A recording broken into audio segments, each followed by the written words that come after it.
Hello everyone, welcome to my channel H D Orion. हम पढ़ रहे हैं accountancy for class 12 T S Grewal की टेक्स्ट बुक से 2022 edition, chapter 8 dissolution of a partnership firm. और इस वीडियो में हम पढ़ेंगे journal entries related to dissolution of a firm. So let us see some questions from the text book.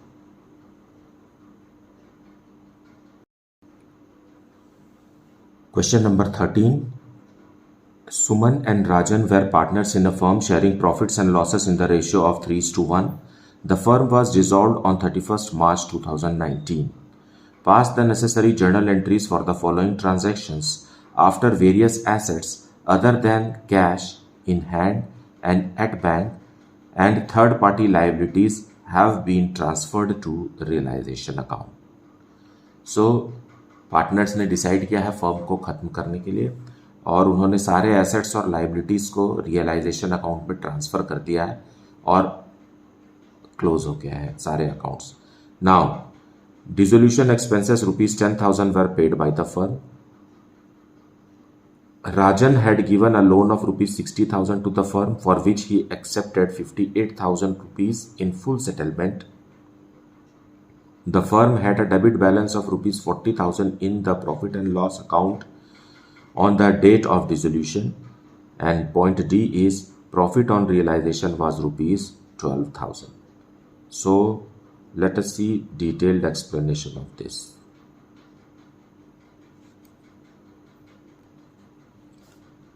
Solution 13 we will see on 31st of March 2019. Fine. सारे assets other than cash and bank and outsiders liabilities are transferred to realization account and are closed. अब हमें कुछ expenses करना है, means we have to realize this. Expenses are to be paid and assets are to be realized. तो सबसे पहला point है A, इसमें लिखा हुआ है कि dissolution expenses are paid by firm. So realization account will be realization account debited to bank, क्योंकि फर्म पे कर रही है। Fine. And realization account is a nominal account. So जब कभी भी कोई एक्सपेंस वगैरह होगा, पेमेंट वगैरह होगा, in that case realisation account को हमें डेबिट करना है और बैंक क्रेडिट होगा क्योंकि इसमें से पैसा जा रहा है ना। Bank debit what comes in and credit what goes out, like being expenses paid.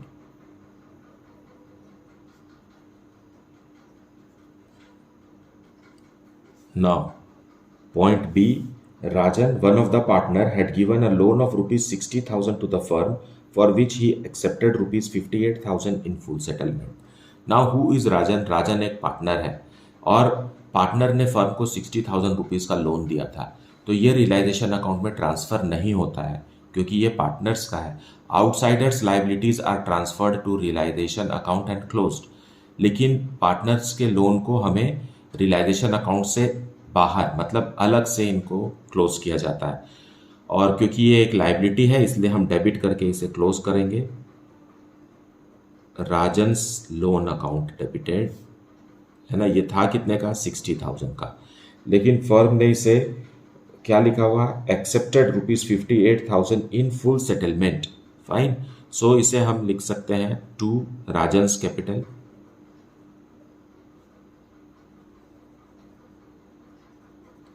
या अगर कैश में पेमेंट हो रहा है तो हम बैंक भी लिख सकते हैं।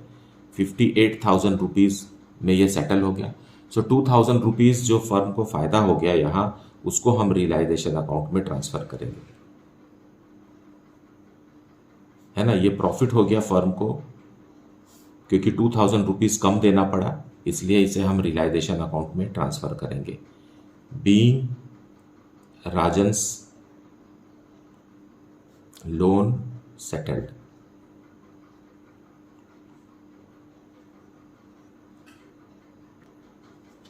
Now let us see point C. Point C में लिखा हुआ है कि there is a loss, है ना। The firm had a debit balance of ₹40,000 in the profit and loss account on the date of dissolution. So on the date of dissolution there is a profit and loss debit balance. Debit balance का मतलब होता है कि ये एक loss है, तो इसे भी रियलाइजेशन अकाउंट में ट्रांसफ़र नहीं किया जाता क्योंकि ये पार्टनर्स का ही प्रॉफिट एंड लॉस है, आउटसाइडर्स लाइबिलिटी नहीं है या एसेट्स अदर देन कैश है ना, not assets which cannot be transferred to realisation account है। Fine, so profit and loss account कभी भी रियलाइजेशन अकाउंट में ट्रांसफ़र नहीं होता है। सो इसे हम क्लोज करेंगे और ये डेबिट बैलेंस शो कर रहा है, इसलिए पार्टनर्स कैपिटल अकाउंट को डेबिट करेंगे हम। और पार्टनर कौन है? Suman. So Suman's capital account debited and the other partner is Rajan. Rajan's capital account also debited to profit and loss account। और प्रॉफिट एंड लॉस अकाउंट में हमारे पास लॉस है 40,000 का, इसे हम प्रॉफिट शेयरिंग रेशियो में देंगे और इनका प्रॉफिट शेयरिंग रेशियो है 3:1, सो 30,000 and 10,000 being loss distributed in their profit sharing ratio 3:1। Now point D, profit on realization account is rupees 12,000। So profit, so realization account के डेबिट में ही प्रॉफिट अपीयर होगा because profits are credit balances. So इसे हम distribute करेंगे 12,000 rupees को दोनों partner को, Suman and Rajan.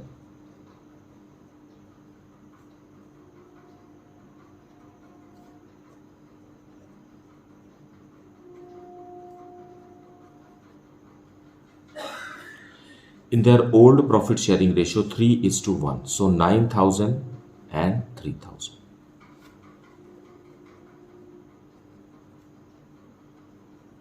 Being profit on realization given to partners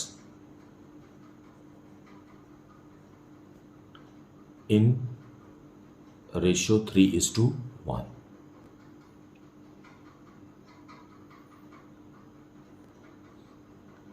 Now let us see question number 14.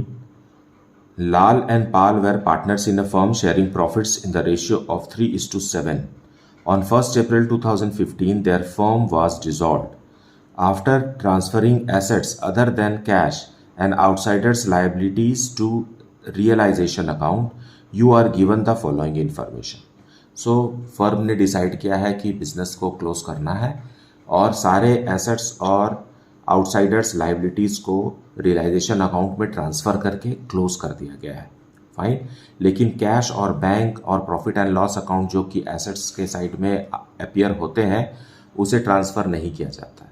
Okay, now a creditor of rupees 3,60,000 accepted machinery valued at rupees 5 lakh and paid to the firm rupees 1,40,000। A second creditor for rupees 50,000 accepted stock at rupees 45,000 in full settlement of his claim। Then a third creditor amounting to rupees 90,000 accepted rupees 45,000 in cash and investment worth rupees 43,000 in full settlement of his claim, and loss on dissolution was rupees 15,000। Pass necessary journal entries for the above transactions in the books of the firm, assuming that all payments were made by check। So let us see the explanation and solution। Solution 14, the firm is dissolving on 1/4/2015। Now point A में क्या लिखा है ये देखते हैं कि a creditor of rupees 3,60,000। Fine, यहाँ ही समझा देता हूँ मैं, 3,60,000 रुपीज़ का क्रेडिटर है और accepted a machinery of rupees 5 lakh, 5 lakh rupees की मशीन ले जा रहा है। सो वैसे भी ये अमाउंट ज़्यादा है, क्रेडिटर कम का है और मशीन ज़्यादा का है, तो क्योंकि क्रेडिटर को भी रियलाइजेशन अकाउंट में ट्रांसफ़र करके क्लोज कर दिया गया है और मशीन को भी रियलाइजेशन अकाउंट में ट्रांसफ़र करके क्लोज कर दिया गया है, इसलिए जब कोई क्रेडिटर किसी मशीन को ले जाएगा तो इसकी कोई स्पेशल जर्नल एंट्री नहीं होगी। फाइन, लेकिन यहाँ केस है कि 1,40,000 रुपीज़ जो बच रहा है ना, क्रेडिटर ने इस मशीन को ले लिया और 3,60,000 तो उनका कवर हो गया, लेकिन 1,40,000 रुपीज़ इन्होंने कैश में फर्म को दिया, मतलब क्रेडिटर ने फर्म को दिया। So what will be the journal entry? हम रिसीव, मतलब फर्म रिसीव कर रही है क्रेडिटर से, so bank account will be debited. Fine, 1,40,000, all the entries are made in cheque, it is return, है ना, all the payments are made, तो हम रिसीव भी कर लेते हैं चेक से। Fine, so bank account debited to realisation account. Realisation account लिखना इसलिए ज़रूरी है, यहाँ हम मशीन अकाउंट नहीं लिखेंगे क्योंकि मशीन अकाउंट को हमने रियलाइजेशन अकाउंट में ट्रांसफ़र करके क्लोज कर दिया है। अब कोई मशीन अकाउंट का डेबिट क्रेडिट बैलेंस कुछ बचा नहीं है, तो as a result everything will be referred to realisation account. Fine, 1,40,000। सारे एसेट्स को भी आप रियलाइजेशन अकाउंट से रियलाइज करेंगे और सारे पेमेंट्स लाइबिलिटीज़ के भी आप रियलाइजेशन अकाउंट के नाम से ही करेंगे।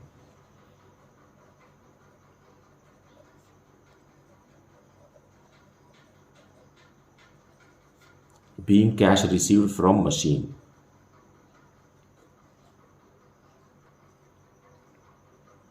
Now point B, a second creditor of rupees 50,000। अब इस केस में भी एक क्रेडिटर है जो 50,000 रुपीज का है, okay, and accepted stock of rupees 45,000, 45,000 rupees का स्टॉक है। क्रेडिटर ने 45,000 रुपीज का स्टॉक ले लिया and in full settlement. In full settlement का मतलब ये है कि स्टॉक तो वैसे तो कम का है, लेकिन क्रेडिटर इतने से ही संतुष्ट हो गया। क्रेडिटर ने कहा है कि बाकी का 5,000 रुपीज़ देने की ज़रूरत नहीं है। फाइन, सो ये होता है फुल सेटलमेंट। सो क्रेडिटर भी रियलाइजेशन अकाउंट में ट्रांसफर्ड है और स्टॉक भी ट्रांसफर्ड है, तो इसके लिए हमें कोई भी जर्नल एंट्री करने की ज़रूरत नहीं है। No journal entry, no journal entry is required. ये आपको लिखना चाहिए, क्योंकि अगर आप नहीं लिखते हैं, पॉइंट बी को स्किप कर देते हैं, तो इवैल्यूअर आपको समझेगा कि आपको आता नहीं है, और as a result your marks will not be allotted for this. Fine, so you have to write here B, no journal entry is required, that you have to write. ऐसे लिखने से आपको यहाँ पर मार्क्स मिलने की गारंटी हो जाती। Now let us see point C. Point C is also very similar to this. Point C में लिखा हुआ है a third creditor of rupees 90,000, 90,000 rupees का एक क्रेडिटर है ना, third creditor, and accepted rupees 45,000 in cash. So ये क्या कर रहे हैं, रुपीज 45,000 कैश में रिसीव कर रहे हैं, है ना, एंड इन्वेस्टमेंट्स वर्थ रुपीज 43,000, और इन्वेस्टमेंट्स भी ले जा रहे हैं 43,000 रुपीज का इन्वेस्टमेंट्स ले जा रहे हैं इन फुल सेटलमेंट। नाउ इसे आप ऐड करेंगे तो आएगा 88,000, है ना, दोनों को ऐड करें, और यहाँ है 90,000। सो बाकी का 2,000 हमें देने की ज़रूरत नहीं है, क्योंकि क्वेश्चन में लिखा हुआ है कि सेटलमेंट हो गया, फुल सेटलमेंट हो गया। नाउ क्रेडिटर और इन्वेस्टमेंट, क्योंकि ये रियलाइजेशन अकाउंट में ट्रांसफ़र हो चुके हैं, इसलिए क्रेडिटर जब इन्वेस्टमेंट्स को लेगा तो इसकी कोई भी जर्नल एंट्री नहीं करना है, लेकिन entry will be made related to cash payment to creditors. So creditor को जो कैश दे रहे हैं, ये पेमेंट का एंट्री हमें करना पड़ेगा। सो यहाँ भी लिखेंगे realisation account debited. Creditor account debit लिखने की ज़रूरत नहीं है, टू, क्योंकि पेमेंट चेक से हो रहा है, इसलिए बैंक 45,000 रुपीज़ का एंट्री यहाँ लिखना पड़ेगा। being paid to creditors।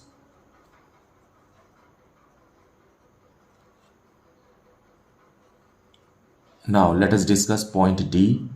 point D में लिखा हुआ है there is a loss on dissolution rupees 15,000, मतलब रियलाइजेशन अकाउंट का लॉस है।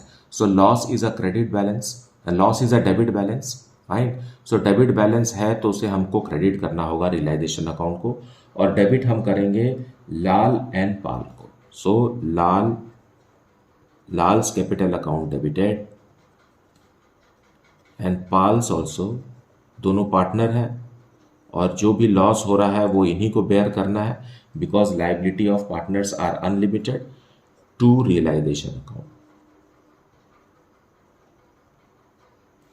और लॉस है 15,000 रुपीज़ का, और इनका प्रॉफिट शेयरिंग रेशियो है 3:7। सो 15,000 divided by 10 into 3, 4,500 and 10,500 being lost to partners in their profit sharing ratio 3:7 as given in the question.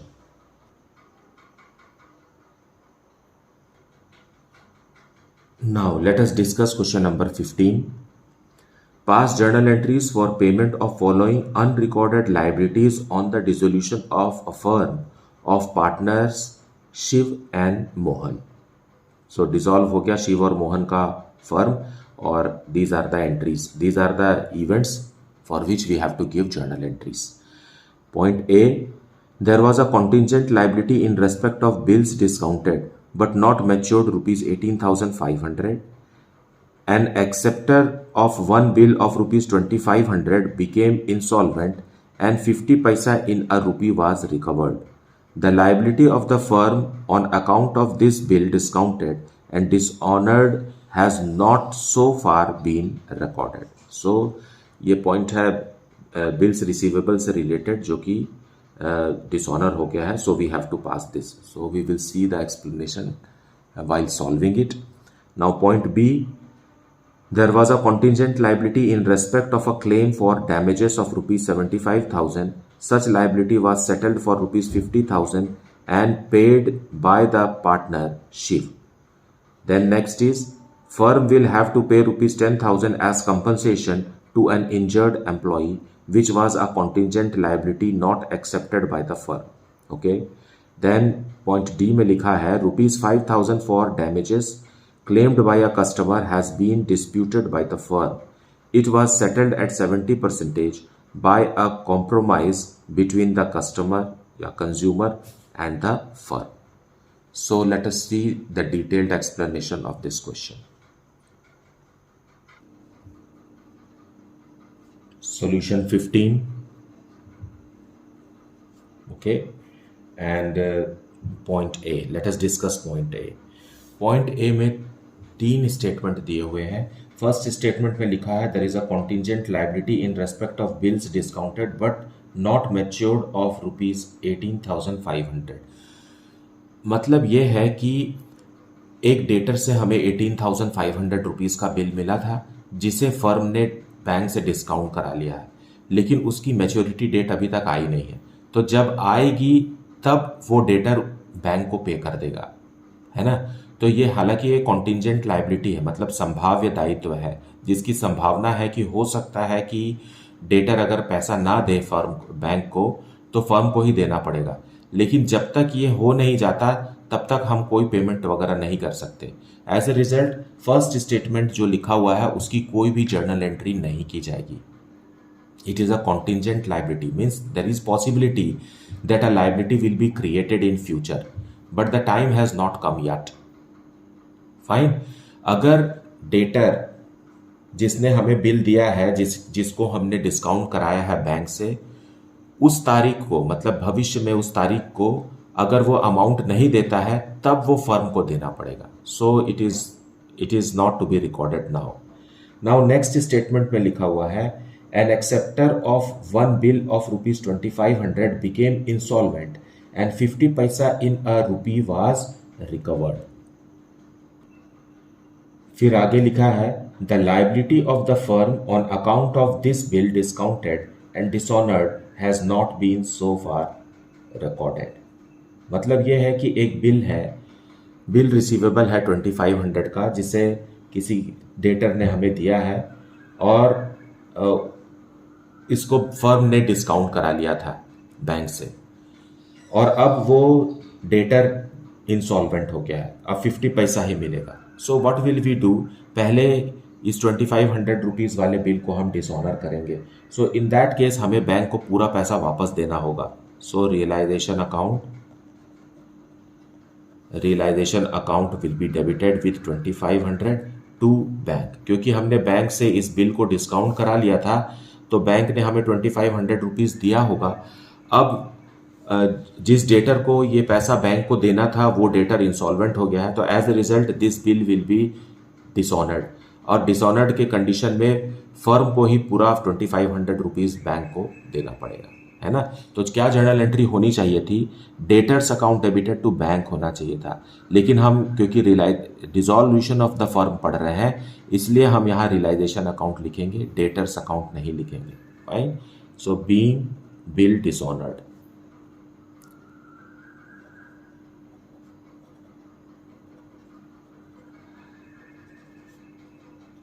and amount paid to bank.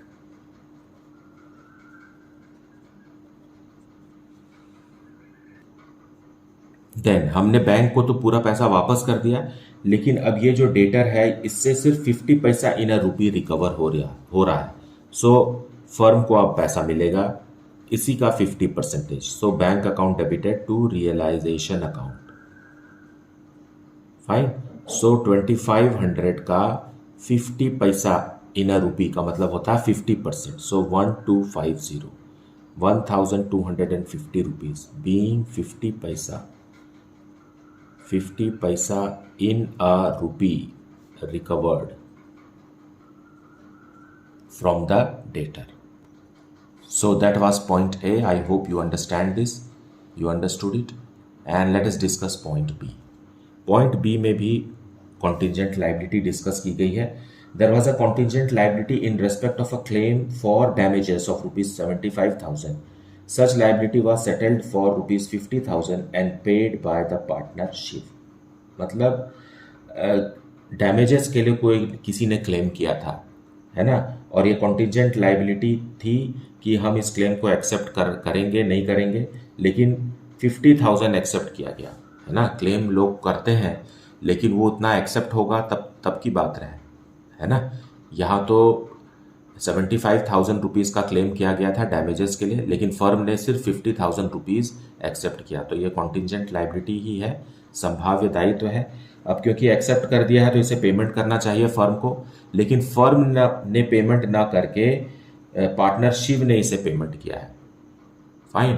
Partnership ने personal pocket से 50,000 rupees damages का दिया है, तो अब firm की जिम्मेदारी है कि वो 50,000 रुपीज़ शिव को दे। सो इसको हम रिकॉर्ड करेंगे। So realization account debited, realization account debited सिर्फ 50,000 को ही रिकॉर्ड करना है हमें, और क्योंकि फर्म के बैंक से तो पैसा जा नहीं रहा है, वो तो शिव जो कि पार्टनर है उसके पर्सनल बैंक अकाउंट से पैसा दिया गया है, तो यहाँ हम बैंक अकाउंट लिख नहीं सकते, शिव का नाम लिखेंगे, शिव्स कैपिटल अकाउंट, क्योंकि फर्म अब शिव को कंपनसेट करेगी या रियम्बर्स करेगी। फाइन। बीइंग डैमेज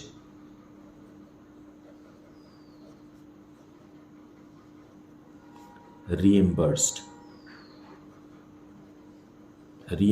मतलब आपने जो पैसा फर्म के लिए खर्च किया था वो वापस फर्म आपको दे रही है। Now let us discuss point C. Firm will have to pay rupees 10,000 as compensation to an injured employee which was a contingent liability not accepted by the firm. Now firm में काम करते हुए किसी employ को चोट लग गई थी और उसके लिए उसने फर्म से 10,000 रुपीज़ का क्लेम किया था। फाइन। इंजुरी के लिए क्लेम किया था, क्योंकि ये फर्म की जिम्मेदारी थी, उनकी सुरक्षा, वर्कर्स की सुरक्षा ऑर्गेनाइजेशन की ही जिम्मेदारी होती है, और काम के दौरान ही हो सकता है इसे चोट लगा है, और एम्प्लॉय ने क्लेम किया था 10,000 जिसे फर्म ने एक्सेप्ट नहीं किया था, लेकिन अब एक्सेप्ट कर लिया है। जब एक्सेप्ट कर लिया है तो पेमेंट भी कर दीजिए। So realization account debited, realization account debited to bank 10,000 rupees.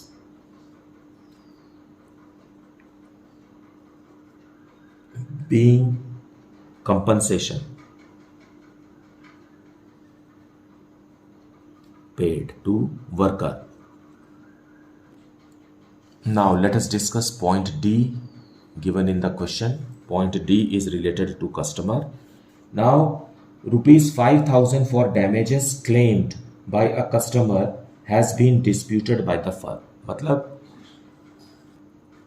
किसी कस्टमर ने फर्म के ऊपर दावा ठोका कि 5,000 रुपीज़ का उसे डैमेज हुआ है फर्म की गलती के कारण, और डिस्प्यूटेड था ये, और फर्म ने इसे 70% एक्सेप्ट कर लिया. फाइन. सो फर्म ने 70% 5,000 का एक्सेप्ट किया है तो उसे पेमेंट भी करेंगे. So the same entry will be done. Realisation account debited. Firm को पैसा देना पड़ेगा, है ना. सो फर्म अपनी गलती मान रही है, लेकिन पूरा 5,000 का ना मान करके 70% ही फर्म ने एक्सेप्ट किया है. सो 3,500 रुपीज़ का पेमेंट कस्टमर को होगा. Being claim paid. So this is how the points are to be understood. And मुझे उम्मीद है कि आपने वीडियो को पूरा देखा है और एक्सप्लेनेशन को भी अच्छे से सुना है. Please do not skip any part of the video because it will help you build up the concept of the topic. Fine. Thank you so much for liking, subscribing and sharing my channel. And if you have not yet, then please do like it, subscribe it and share it with your friends. Thank you so much for watching.